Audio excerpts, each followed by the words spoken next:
ನಮಸ್ಕಾರ ವೀಕ್ಷಕರೇ, ನಾನು ನಿಮ್ಮ ಮಂಜುನಾಥ್ ಅಡ್ವೊಕೇಟ್ ಮಾತಾಡ್ತಾ ಇರೋದು. ಕಳೆದ 3.5 ವರ್ಷಗಳಿಂದ ಸರಿಸುಮಾರು 475ಕ್ಕೂ ಹೆಚ್ಚು ವಿಡಿಯೋಗಳನ್ನು ಕಾನೂನಿಗೆ ಸಂಬಂಧಪಟ್ಟಂತೆ ಹಾಗೂ ಇನ್ನಿತರ ವಿಚಾರಗಳಿಗೆ ಸಂಬಂಧಪಟ್ಟಂತೆ ಸಾರ್ವಜನಿಕರಲ್ಲಿ ಜಾಗೃತಿ, ಅರಿವು, ತಿಳುವಳಿಕೆ ಮೂಡಿಸುವ ಸಲುವಾಗಿ ಮಾಹಿತಿಗಳನ್ನು ನೀಡ್ತಾ ಬರ್ತಾ ಇದ್ದೇನೆ.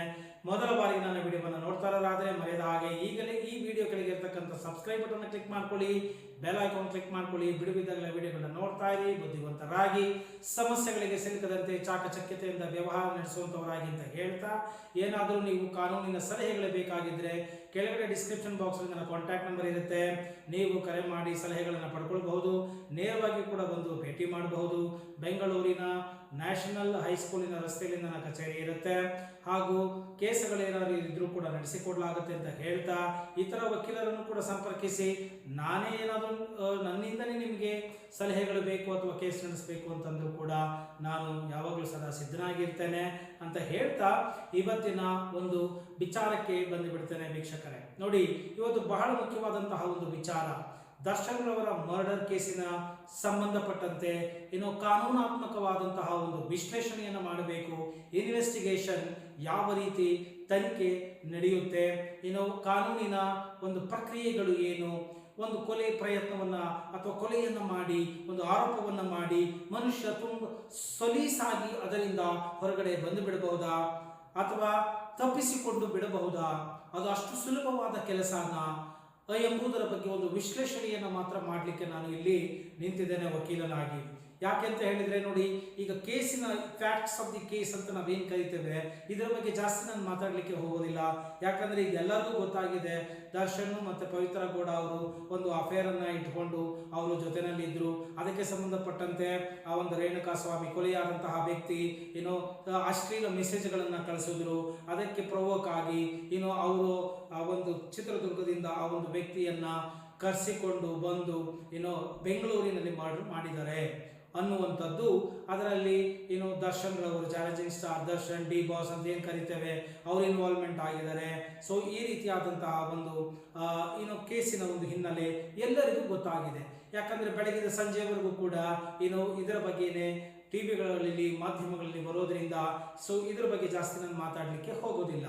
ಇಲ್ಲಿ ನಾನು ಯಾಕೆ ಅವರು ಅಫೇರ್ ಇಟ್ಕೊಂಡಿದ್ದಾರೆ, ದರ್ಶನ್ ಮತ್ತು ಪವಿತ್ರ ಗೌಡ ಅವರ ಅಫೇರ್ ಅಂತ ನಾನು ಬಳಸ್ತಾ ಇದ್ದೇನೆ ಅಂದರೆ, ನಾನು ಹೆಂಡತಿ ಎಂಬುವಂತಹ ಪದವನ್ನು ನಾನು ಬೇಜವಾಬ್ದಾರಿಯಾಗಿ ಬಳಸಲಿಕ್ಕೆ ಸಾಧ್ಯ ಇಲ್ಲ. ಒಬ್ಬ ವಕೀಲನಾಗಿ ಕಾನೂನಾತ್ಮಕ ದೃಷ್ಟಿಯಿಂದಲೇ ನಾನು ಮಾತನಾಡಬೇಕಾಗುತ್ತೆ. ಒಬ್ಬ ಹೆಣ್ಣು ಇದ್ದಾಗ ಅಂದರೆ ಹೆಂಡತಿ ಇದ್ದಾಗ ಅದಕ್ಕೆ ಡೈವರ್ಸ್ ಆಗದೆ, ವಿಚ್ಛೇದನ ಆಗದೆ ಇನ್ನೊಬ್ಬರ ಜೊತೆ ಇದ್ದಾಗ ಅದನ್ನು ನಾವು ಅಕ್ರಮ ಸಂಬಂಧ ಅಥವಾ ಅಡಲ್ಟ್ರಿ ಅಂತಲೇ ನಾವು ಕರೀತೇವೆ ಹೊರತು ನಾವು ಅವರನ್ನು ಹೆಂಡತಿ ಅಂತ ಹೇಳಿ ನಾವು ಅಡ್ರೆಸ್ ಮಾಡಲಿಕ್ಕೆ ಸಾಧ್ಯನೇ ಇಲ್ಲ ಕಾನೂನಾತ್ಮಕ ದೃಷ್ಟಿಯಿಂದ, ಹಿಂದೂ ಕಾನೂನಿನ ದೃಷ್ಟಿಯಿಂದ. ಅದರಿಂದ ಈ ಒಂದು ಹಿಂದೂ ಮ್ಯಾರೇಜ್ ಆಕ್ಟ್ ಆಗಲಿ ಅಥವಾ ಹಿಂದೂ ಲಾ ಆಗಲಿ ಅದಕ್ಕೆ ಒಪ್ಪಿಗೆ ಇಲ್ಲ. ಅವರುಗಳಿಗೆ ಗಂಡ ಹೆಂಡತಿಯ ಸ್ಥಾನವೂ ಕೂಡ ಸಿಗೋದಿಲ್ಲ. ಅವರವರು ಏನಾದರೂ ಸ್ಥಾನಗಳನ್ನು ವೈಯಕ್ತಿಕವಾಗಿ ಅವರು ಇಟ್ಟುಕೊಳ್ಳಬಹುದೇ ಹೊರತು ಕಾನೂನಾತ್ಮಕವಾದಂತಹ ದೃಷ್ಟಿಯಿಂದ ಅದು ಸಾಧ್ಯ ಇಲ್ಲ. ಆದ್ದರಿಂದ ನಾನು ಆ ಒಂದು ವಿಚಾರದ ಬಗ್ಗೆ ಕೂಡ ಇಲ್ಲಿ ಸ್ಪಷ್ಟನೆಯನ್ನು ಕೊಡ್ತೇನೆ. ಯಾಕೆಂದರೆ ಒಬ್ಬ ಸೆಲೆಬ್ರಿಟಿ ವಿಚಾರ ಬಂದಾಗ ಮಾಧ್ಯಮಗಳು ಕೂಡ ಜವಾಬ್ದಾರಿಗೆ ನಡ್ಕೊಳ್ಬೇಕಾಗುತ್ತೆ. ಒಂದೊಂದು ವಿಚಾರವೂ ಕೂಡ ನಾವು ಸರಿಯಾಗಿ ಅಳೆದು ತೂಗಿ ಕಾನೂನಾತ್ಮಕವಾಗಿ ಮಾತನಾಡಿದಾಗ ಅದು ನೂರಾರು, ಸಾವಿರಾರು, ಲಕ್ಷಾಂತರ ಜನರು, ಕೋಟ್ಯಾಂತರ ಜನರು ವೀಕ್ಷಣೆ ಮಾಡುವಾಗ ಅವರಿಗೆ ತಿಳಿದಿರಬೇಕು. ಯಾಕಂದರೆ ಮದುವೆ ಆದಂತಹ ಒಂದು ಹೆಂಡತಿ ಇದ್ದಾಗಲೂ ಕೂಡ ಇನ್ನೊಬ್ಬಳು ಸ್ತ್ರೀ ಜೊತೆ ನಾವು ಇದ್ದಾಗ ಅದನ್ನು ನಾವು ಹೆಂಡತಿ ಅಂತ ಅಡ್ರೆಸ್ ಮಾಡುವುದು ಹೇಗೆ, ಆ ರೀತಿ ಕರಿಬಹುದಾ? ಅಂದರೆ ಇದಕ್ಕೆ ವಿಚ್ಛೇದನೆಯನ್ನು ಪಡ್ಕೊಳ್ಳದೇನೆ ಎರಡನೇ ಹೆಂಡತಿ ಆಗ್ಬಿಡ್ಬೋದಾ, ಮೂರನೇ ಹೆಂಡತಿನೇ ಇಟ್ಕೊಬಿಡ್ಬೋದಾ, ನಾಲ್ಕನೇ ಹೆಂಡತಿನೇ ಇಟ್ಕೊಬಿಡ್ಬೋದಾ, ಮತ್ತೆ ಅವರೇ ಮಾಡಿದ್ರು ಅಂದರೆ ನಾವು ಮಾಡಿಬಿಡ್ಬೋದಾ? ಈ ರೀತಿ ಅಂದರೆ ಸಮಾಜ ಅದನ್ನು ಒಪ್ಕೊಂಡ್ಬಿಡುತ್ತಾ, ಕಾನೂನು ಒಪ್ಕೊಂಡ್ಬಿಡುತ್ತಾ? ಈ ರೀತಿಯಾದಂತಹ ಒಂದು ಗೊಂದಲಗಳು ಸಮಾಜದಲ್ಲಿ ಸೃಷ್ಟಿ ಆಗ್ತಾ ಹೋಗುತ್ತೆ. ಆದ್ದರಿಂದ ಅದರ ಬಗ್ಗೆ ನಾನು ಮಾತಾಡಲಿಕ್ಕೆ ಇಲ್ಲಿ ಬಯಸೋದಿಲ್ಲ. ಸೊ ಇಲ್ಲಿ ಸ್ಪಷ್ಟನೆಯನ್ನು ಕೊಡ್ತೇನೆ. ಹೆಂಡತಿ ಇದ್ದಾಗ, ಮೊದಲನೇ ಹೆಂಡತಿ ಇದ್ದಾಗ ಎರಡನೇ ಹೆಂಡತಿ, ಮೂರನೇ ಹೆಂಡತಿ ಅಂತ ಕರೆಯುವುದು ಅವರವರ ಸ್ವ ಇಚ್ಛೆಯೇ ಹೊರತು ಅವರು ನೀಡಿದಂತಹ ಒಂದು ಸ್ಥಾನಮಾನವೇ ಹೊರತು ವೈಯಕ್ತಿಕವಾಗಿ ಮನೆಯಲ್ಲಿ, ಕುಟುಂಬದಲ್ಲಿ, ಸಮಾಜದಲ್ಲಿ, ಕಾನೂನಿನಲ್ಲಿ ಅವರಿಗೆ ಮಾನ್ಯತೆ ಇಲ್ಲ ಎಂಬುದನ್ನು ಇಲ್ಲಿ ಸ್ಪಷ್ಟವಾಗಿ ಹೇಳ್ತಾ ಇದ್ದೀನಿ. ಸಮಾಜಕ್ಕೆ ಈ ಒಂದು ತಿಳುವಳಿಕೆಯನ್ನು ಕೊಡುವುದು ನನ್ನ ಒಂದು ವೃತ್ತಿ ಧರ್ಮ. ಆದ್ದರಿಂದ ಇದನ್ನು ಹೇಳ್ತಾ ಇದ್ದೀನಿ. ಇನ್ನು ಎರಡನೆಯದಾಗಿ ನಾನು ಈಗಾಗಲೇ ಹೇಳಿದೆ, ಒಂದು ಕೊಲೆಯ ಒಂದು ಮೊಕದ್ದಮೆ ಇದು ಅಂತ ನಾನು ಈಗಾಗಲೇ ಹೇಳಾಗಿದೆ. ಇದಕ್ಕೆ ಸಂಬಂಧಪಟ್ಟಂತೆ IPC ಸೆಕ್ಷನ್ 302 ಅಡಿಯಲ್ಲಿ ಕೇಸು ದಾಖಲಾಗಿದೆ. ತನಿಖೆ ಚುರುಕಾಗಿ ಸರಿಯಾದ ರೀತಿಯಲ್ಲಿ ಚಾಕಚಕ್ಯತೆಯಿಂದ ಪೊಲೀಸ್ ಅಧಿಕಾರಿಗಳು ತನಿಖೆಯನ್ನು ನಡೆಸ್ತಾ ಇದ್ದಾರೆ. ಯಾಕೆ ಅಂತ ಹೇಳಿದ್ರೆ ನೋಡಿ, ಯೂಶುವಲಿ ಒಂದು ಹೈ ಪ್ರೊಫೈಲ್ ಕೇಸನ್ನ ಅಷ್ಟು ಸರಳವಾಗಿ ನಡೆಸೋದಿಲ್ಲ ಮತ್ತೆ ಅಷ್ಟು ಬೇಜವಾಬ್ದಾರಿಗೆ ಮಾಡೋದಿಲ್ಲ. ಯಾಕಂದ್ರೆ ಅವರಿಗೆ ಸಾಕಷ್ಟು ಪ್ರೆಷರ್ಗಳು ಇರುತ್ತೆ. ಎಲ್ಲ ಪ್ರೆಷರ್ಗಳನ್ನು ಅವರು ತಡ್ಕೊಳ್ಬೇಕಾಗತ್ತೆ ಮತ್ತೆ ಎಲ್ಲ ಪ್ರಶ್ನೆಗಳಿಗೂ ಕೂಡ ಉತ್ತರಗಳನ್ನು ಕೂಡ ನೀಡಬೇಕಾಗತ್ತೆ. ಆದ್ದರಿಂದ ಅವರು ಕೂಡ ಬಹಳ ಎಚ್ಚರಿಕೆಯ ನಡೆಯನ್ನ ಅವರು ನಡೆಸ್ತಾರೆ. ಮತ್ತೆ ಈ ಒಂದು ಟೆಕ್ನಾಲಜಿ ಯುಗ ಅಂತ ನಾವೇನು ಕರೀತೇವೆ, ಈ ಒಂದು ಮೊಬೈಲ್ಗಳಾಗಿರ್ಬೋದು, ಆಂಡ್ರಾಯ್ಡ್ಗಳಾಗಿರ್ಬೋದು, GPS ಸಿಸ್ಟಮ್ಗಳಾಗಿರ್ಬೋದು, ಅಥವಾ ಗೂಗಲ್ ಲೊಕೇಶನ್ಗಳಾಗಿರ್ಬೋದು, ಅಥವಾ CDR ಅಂತ ನಾವೇನು ಕರಿತೀವಿ, ಕಾಲ್ ಡೀಟೇಲ್ಸ್ ರೆಕಾರ್ಡ್ ಆಗಿರ್ಬೋದು, ಮತ್ತೆ ಈ ಎಲ್ಲವನ್ನು ಕೂಡ ಟ್ರೇಸ್ ಔಟ್ ಮಾಡಿಬಿಟ್ಟಾಗ CCTVಗಳನ್ನು ಇರೋದ್ರಿಂದ, ಫುಟೇಜ್ಗಳು ಇರೋದ್ರಿಂದ, ಕಾರು ಹೋಗಿರೋದಕ್ಕೆ, ಬಂದಿರೋದಕ್ಕೆ, ಮಾತಾಡಿರೋದಕ್ಕೆ CDR ಕಾಲ್ ಡೀಟೇಲ್ಸ್ಗಳು ಇರೋದ್ರಿಂದ, ಮತ್ತೆ ಯಾರು ಯಾವ ಸ್ಥಳದಲ್ಲಿ ಇದ್ರು, ಯಾವಾಗ ಇದ್ರು, ಎಲ್ಲಿಂದ ಎಲ್ಲಿಗೆ ಕನೆಕ್ಟ್ ಆಗಿದೆ, ಒಂದು ಕೃತ್ಯ ನಡೆದಾಗ ಎಲ್ಲಿದ್ದ, ಕರೆ ಮಾಡಿದಾಗ ಆ ಒಂದು ಕೊಲೆಯಾದಂಥ ಆರೋಪಿ ಎಲ್ಲಿದ್ದ, ಮತ್ತೆ ಕೊನೆಗೆ ಇದು ಟವರ್ ಎಲ್ಲಿ ಸಿಕ್ಕಿದೆ, ಮತ್ತೆ ಯಾರ ಜೊತೆ ಮಾತನಾಡಲಾಗಿದೆ, ಎಷ್ಟು ನಿಮಿಷಗಳು, ಎಷ್ಟು ಗಂಟೆಗಳು ಮಾತಾಡಲಾಗಿದೆ, ಮತ್ತೆ ಆ ಒಂದು ಯಾವ ಈ ಆರೋಪಿಗಳು ಅಂತ ನಾವೇನು ಕರಿತೇವೆ ಅವರೆಲ್ಲ ಒಂದೇ ಸ್ಥಳದಲ್ಲಿ ಇದ್ರ, ಸೊ ಅದು ಕಾಮನ್ ಇಂಟೆನ್ಷನ್ ಇವರಿಗೆಲ್ಲ ಇತ್ತು ಅನ್ನೋದು ಪ್ರೂವ್ ಆಗಿಬಿಡುತ್ತೆ. So criminal intimidation with same intention, ಒಂದೇ ತರಹದ ಒಂದು ಕೃತ್ಯದ ಭಾವನೆಯನ್ನು ಇಟ್ಟುಕೊಂಡಂಥದ್ದು ಕಾಮನ್ ಇಂಟೆನ್ಷನ್. ಸೊ ಅದು ಪ್ರೂವ್ ಆಗಿಬಿಡುತ್ತೆ. ಮತ್ತು ಗಾಡಿಗಳು ಹೋದರೆ ಬಂದರೆ ಅದ್ರದ್ದು ಫುಟೇಜ್ಗಳು ಸಿಕ್ಬಿಟ್ರೆ ಅಲ್ಲಿ ಹೋಗಿರೋದಕ್ಕೆ ಬಂದಿರೋದಕ್ಕೆ ಪ್ರೂಫ್ ಆಗುತ್ತೆ. ಸೊ ಅದನ್ನೆಲ್ಲವೂ ಕೂಡ ಸೀಸ್ ಮಾಡಬೇಕಾಗತ್ತೆ, ಕಸ್ಟಡಿಗೆ ತಗೊಳ್ಬೇಕಾಗತ್ತೆ, ಜಪ್ತಿ ಮಾಡ್ಕೋಬೇಕಾಗುತ್ತೆ, ಅದ್ರ ಬಗ್ಗೆ ತನಿಖೆಗಳಾಗಬೇಕಾಗುತ್ತೆ. ಈ ಗಾಡಿ ಯಾರ ಹೆಸರು ರಿಜಿಸ್ಟರ್ ಆಗಿದೆ, ಸೊ ಯಾವಾಗ ಓಡಾಡಿದೆ, ಎಷ್ಟು ಗಂಟೆಗಳು ಓಡಾಡಿದೆ ಅನ್ನೋದೆಲ್ಲ ಗೊತ್ತಾಗ್ಬಿಡುತ್ತೆ. ಮತ್ತು ಅಲ್ಲಿ ಸೆಕ್ಯೂರಿಟಿಗಳು ಅಥವಾ ಇನ್ಯಾರು ಕೆಲಸ ಮಾಡೋರು ಅವ್ರದ್ದು ತನಿಖೆಗಳನ್ನ ಮಾಡ್ತಾರೆ.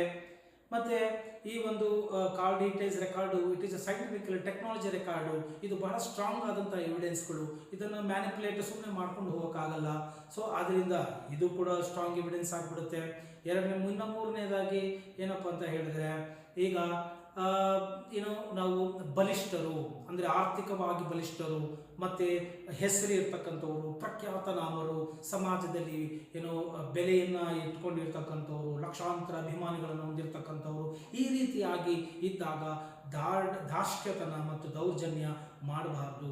ಮತ್ತು ಅವರು ಮಾಡಿದರೆ ಅನ್ನುವುದು ನನ್ನ ಉದ್ದೇಶನೂ ಅಲ್ಲ, ಅದ್ರ ಬಗ್ಗೆ ನಾನು ಮಾತಾಡೋದು ಇಲ್ಲ. ಯಾಕೆ ಅಂತ ಹೇಳಿದ್ರೆ ತನಿಖೆಯ ಹಂತದಲ್ಲಿ ಇದ್ದಾಗ ಒಬ್ಬ ವಕೀಲರಾಗಿ ನಾವು ಯಾರ ಬಗ್ಗೆನೂ ಕೂಡ ಬೆರಳು ಮಾಡಿ ತೋರ್ಸೋಕ್ಕಾಗೋದಿಲ್ಲ. ಸೊ ಸಾಕ್ಷ್ಯಾಧಾರಗಳು ಗಟ್ಟಿಯಾಗಿ ಇದ್ದಾಗ ಯಾರು ಯಾವ ಒಂದು ಹೆಸರು, ನೇಮು, ಫೇಮು, ಸ್ಟೇಟಸ್ಸು, ಹಣ ಮತ್ತು ಹೆಸರು ಮತ್ತು ಲಿಂಕು, ರಿಲೇಷನ್ನು, ಯಾರು ಗೊತ್ತು, ಇವರು ಗೊತ್ತು, ಇದು ಯಾವುದು ಕೆಲಸಕ್ಕೆ ಬರೋದಿಲ್ಲ. ಕೋರ್ಟಿನಲ್ಲಿ, ನ್ಯಾಯಾಲಯದ ದೃಷ್ಟಿಯಲ್ಲಿ ಇದು ಯಾವುದೂ ಕೂಡ ಕೆಲಸಕ್ಕೆ ಬರೋದಿಲ್ಲ ಎಂಬುದನ್ನು ನಾನು ಇಲ್ಲಿ ಹೇಳ್ತಾ ಇದ್ದೀನಿ. ತಪ್ಪಿಸ್ಕೊಳ್ಳೋದು ಕೂಡ ಅಷ್ಟು ಸುಲಭವಾದಂತಹ ಕ್ರಿಯೆ ಆಗೋದಿಲ್ಲ. ಆದ್ದರಿಂದ ಯಾರೂ ಕೂಡ ಕ್ರೈಮನ್ನು ಮಾಡೋದಕ್ಕೆ ಹೋಗಬೇಡಿ ಅನ್ನೋದು ನನ್ನ ಒಂದು ಇಲ್ಲಿ ಕಳಕಳಿಯಾಗಿದೆ. ಯಾಕಂದರೆ ಕ್ರೈಮ್ ಮಾಡಿ ತಪ್ಪಿಸ್ಕೊಳ್ಳೋದು ಬಹಳ ಕಷ್ಟ. ಯಾಕಂದರೆ ಈಗ ನೋಡಿ, ಅಲ್ಲಿ ಮರ್ಡರ್ ಆಗಿದೆ, ಬಾಡಿಯಲ್ಲಿದೆ.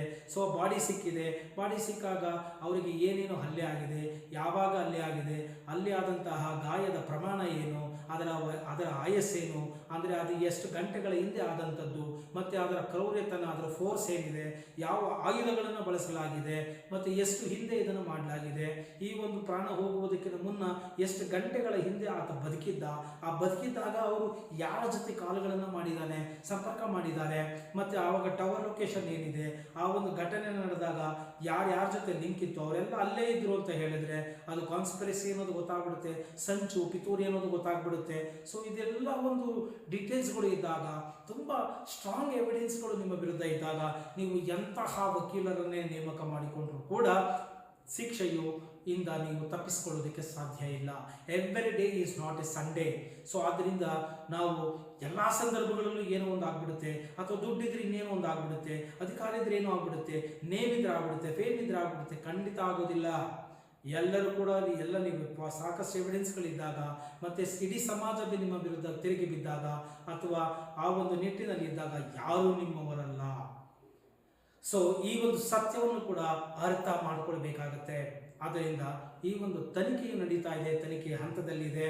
ಸೊ ಈ ಒಂದು ರೀತಿಯಲ್ಲಿ ಇನ್ವೆಸ್ಟಿಗೇಷನ್ ಮಾಡಿದಾಗ ಆರೋಪಿಗಳು ಬೇಗ ಸಿಗಾಕೊಂಡು ಬಿಡ್ತಾರೆ.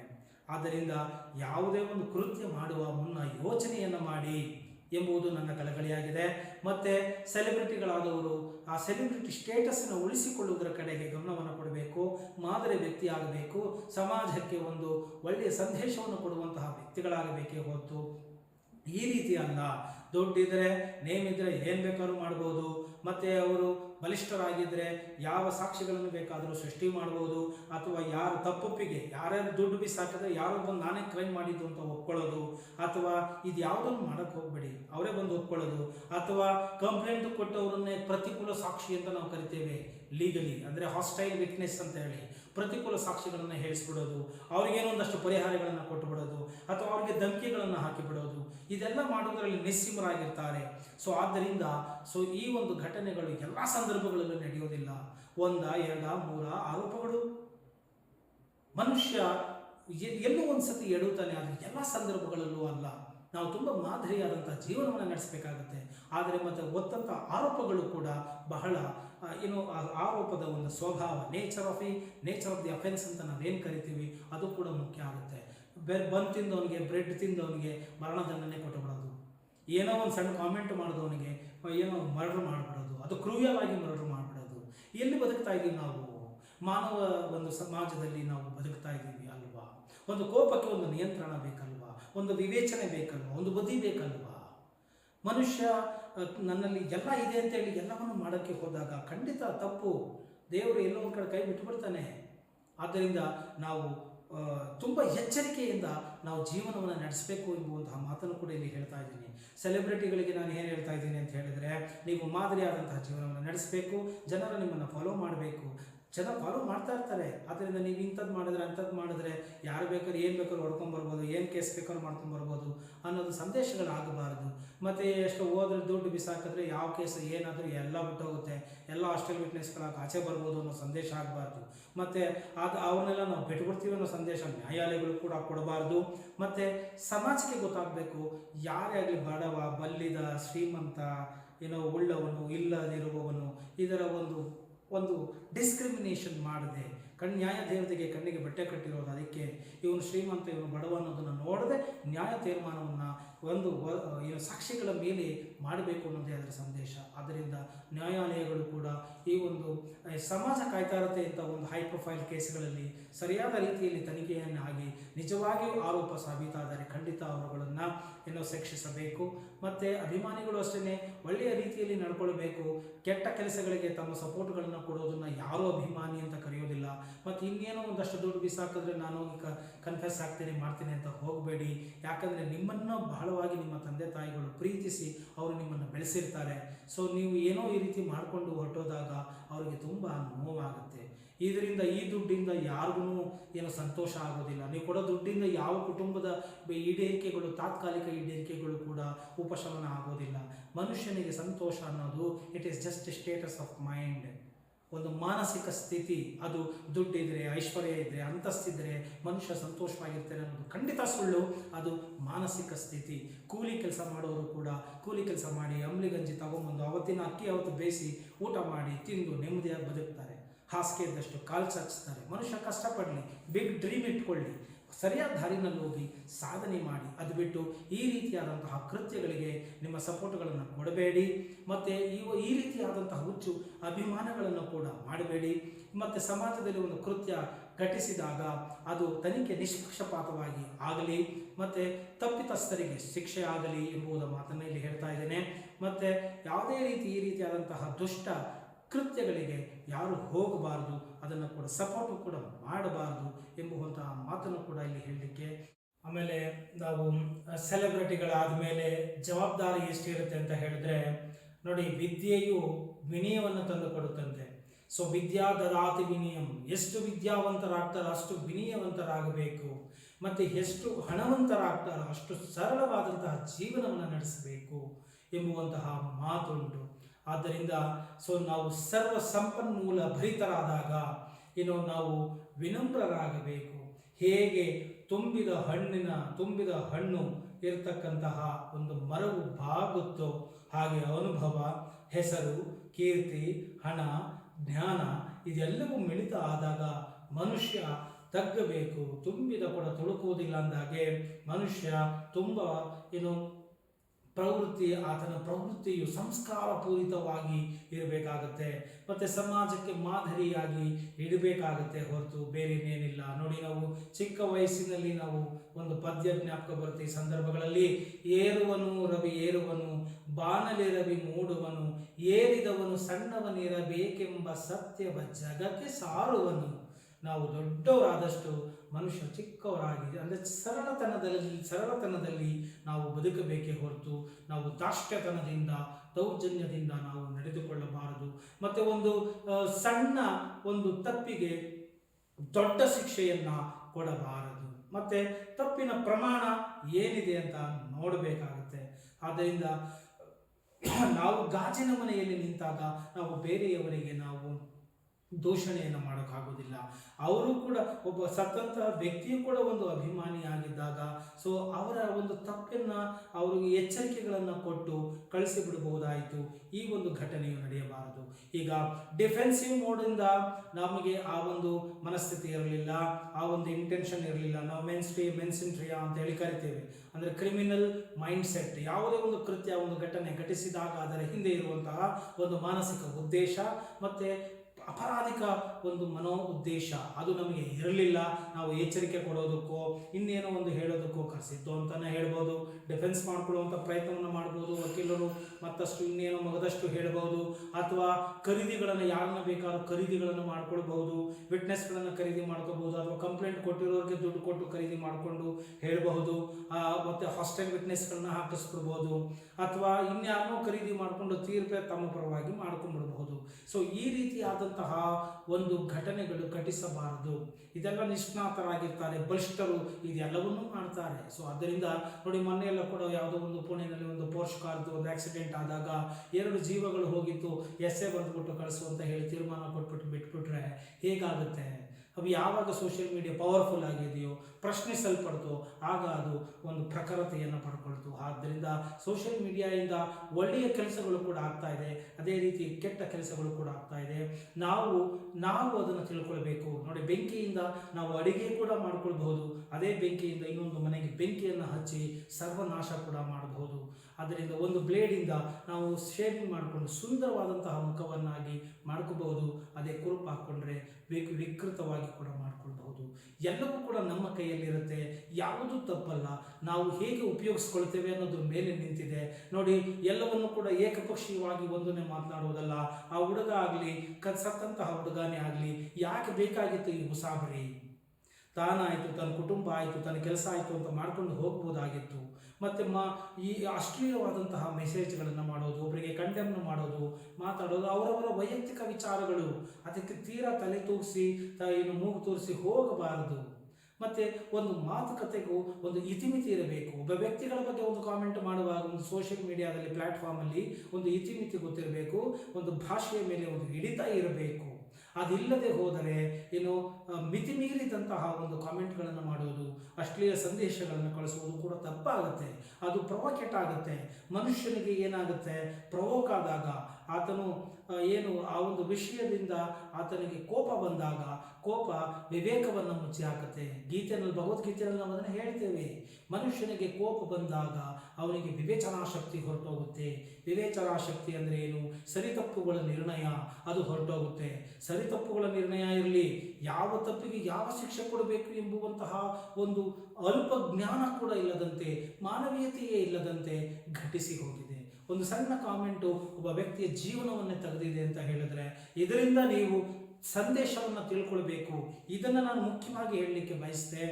ನಾವು ಏನು ಕೆಲಸ ಮಾಡಬೇಕು, ಎಷ್ಟು ಕೆಲಸ ಮಾಡಬೇಕು, ನಂದು ಎಷ್ಟು ಅಷ್ಟನ್ನು ನೋಡ್ಕೊಳ್ಬೇಕು. ಅದು ಬಿಟ್ಟು ನಾವು ಸೋಷಿಯಲ್ ಮೀಡಿಯಾ ಎಲ್ಲೋ ಕೂತ್ಕೊಂಡು ಏನೋ ಮಾತಾಡ್ಬೋದು, ಯಾರಿಗೂ ಗೊತ್ತಾಗಲ್ಲ, ಏನು ಸ್ಪೀಕರ್ ಸಂದೇಶಗಳನ್ನು ಕಳಿಸ್ಬೋದು, ಖಂಡಿತ ಮಾಡಲಿಕ್ಕೆ ಹೋಗಬೇಡಿ. ಸೊ ನೀವು ಏನೇ ಒಂದು ಕಾಮೆಂಟ್ಗಳನ್ನು ಮಾಡಿದ್ರು ಅದು ಕೂಡ ಹೆಲ್ದಿ ಆಗಿರಲಿ, ಒಂದು ಕಾನೂನಿನ ಚೌಕಟ್ಟಿನಲ್ಲಿ ಇರಲಿ, ಮತ್ತು ಅದು ಡಿಫಾರ್ಮೇಟಿವ್ ಮೆಸೇಜ್ಗಳು ಆಗಿರಬಾರ್ದು. ಮತ್ತು ಒಬ್ಬನ ತೇಜೋವಧೆ ಮಾಡುವಂತಹ, ಚಾರಿತ್ರ್ಯವಧೆ ಮಾಡುವಂತಹ, ಗೌರವ ವಧೆ ಮಾಡುವಂತಹ ಸಂದೇಶಗಳು ಆಗಿರಬಾರ್ದು.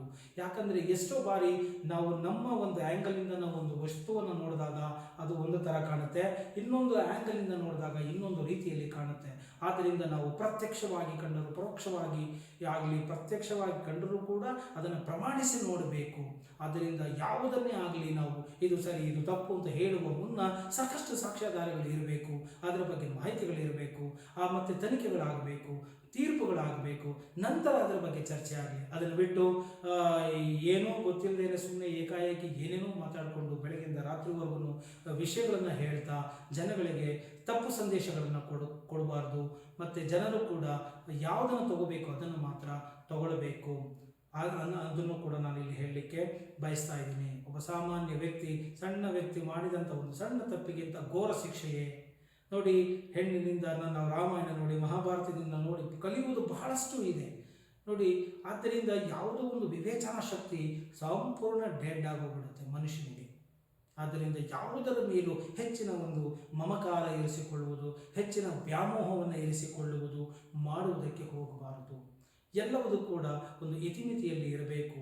ಮನುಷ್ಯ ವಿವೇಚನಾಯುಕ್ತವಾಗಿ ನಡೆದುಕೊಳ್ಳಬೇಕು. ಪ್ರಾಣಿಗಳಿಗೂ ಮನುಷ್ಯನಿಗೂ ಇರತಕ್ಕಂತಹ ವ್ಯತ್ಯಾಸ ಏನಪ್ಪ ಅಂದರೆ, ಮನುಷ್ಯನು ವಿವೇಚನೆಯನ್ನು ಮಾಡ್ತಾನೆ ಅಂತ. ಅದನ್ನು ಮಾಡದೆ ಹೋದರೆ ನಾವು ಮನುಷ್ಯನನ್ನು ಕೂಡ ಒಂದು ಸಾಮಾಜಿಕ ಪ್ರಾಣಿ, ಸೋಷಿಯಲ್ ಆ್ಯನಿಮಲ್ ಅಂತ ಹೇಳಿ ಕರೆದಿದ್ದೇವೆ. ಹಾಗೆ ಆತನು ಕೂಡ ಪಶುವಿನ ರೀತಿಯಲ್ಲಿ ನಡ್ಕೊಂಡು ಬಿಟ್ಟರೆ ಕಷ್ಟ ಆಗುತ್ತೆ.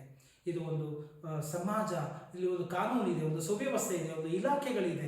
ನೀವು ಇಲಾಖೆಗೆ ಮಾಡುವಂತಹ ಕೆಲಸಗಳನ್ನು ಇಲಾಖೆಗೆ ಬಿಡಿ.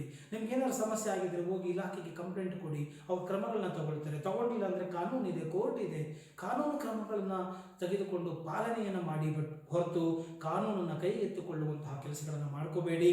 ಕೋಪಕ್ಕೆ ಬುದ್ಧಿಯನ್ನು ಕೊಡಬೇಡಿ. ಒಂದು ಸಣ್ಣದಾದಂತಹ ತಪ್ಪು ನಿರ್ಧಾರ ಯಾವ ಲೆವೆಲಿಗೆ ಜೀವನವನ್ನು ಹಾಳು ಮಾಡುತ್ತೆ, ಮತ್ತು ಯಾವ ಒಂದು ಲೆವೆಲಲ್ಲಿ ಇರೋರನ್ನ ಯಾವ ಲೆವೆಲಿಗೆ ಅದನ್ನು ಬಿಸಾಕುತ್ತೆ, ಅವರ ಇಡೀ ಕಂಪ್ಲೀಟ್ ಅವರ ಇಮೇಜ್ ಏನಾಗೋಗುತ್ತೆ ಅನ್ನೋದನ್ನು ತಿಳಿದುಕೊಳ್ಳಿ. ತುಂಬ ಎಚ್ಚರಿಕೆಯಿಂದ ಜೀವನವನ್ನು ನಡೆಸಬೇಕಾಗುತ್ತೆ. ಆದ್ದರಿಂದ ಒಬ್ಬರ ಬಗ್ಗೆ ಸುಖಾಸುಮ್ಮನೆ ಮಾತನಾಡೋದು, ಕಾಮೆಂಟ್ಗಳನ್ನ ಮಾಡೋದು, ಏನೋ ತನ್ನ ಒಂದು ಸ್ವಾರ್ಥ ದೃಷ್ಟಿಯಿಂದ ಇನ್ನೊಬ್ಬರನ್ನ ಹಗೆತನದಿಂದ ಮಾತನಾಡೋದು, ಕಾಲೆಳೆಯುವುದು ಮಾಡುವುದು ತಪ್ಪು. ಮಾಡಿದುಣ್ಣು ಮಾರಾಯ, ಇದು ಲಾಫ್ ಕರ್ಮ. ಮಾಡಿದ್ದನ್ನು ಇಲ್ಲೇ ಅನುಭವಿಸ್ತಾರೆ ಜನ. ಆದ್ದರಿಂದ ಯಾರೂ ಕೂಡ ಚೌಕಟ್ಟನ್ನು ಮೀರಿ ನಡೆಯದಿರಿ ಎಂಬುವಂತಹ ಸಂದೇಶವನ್ನು ಈ ಒಂದು ಪ್ರಕರಣದ ಮೂಲಕ ತಿಳ್ಕೊಳ್ಳಿ ಅನ್ನೋದನ್ನು ಹೇಳಲಿಕ್ಕೆ ನಾನು ಇಲ್ಲಿ ಬಯಸ್ತೇನೆ. ಜೈ ಹಿಂದ್, ಜೈ ಕರ್ನಾಟಕ.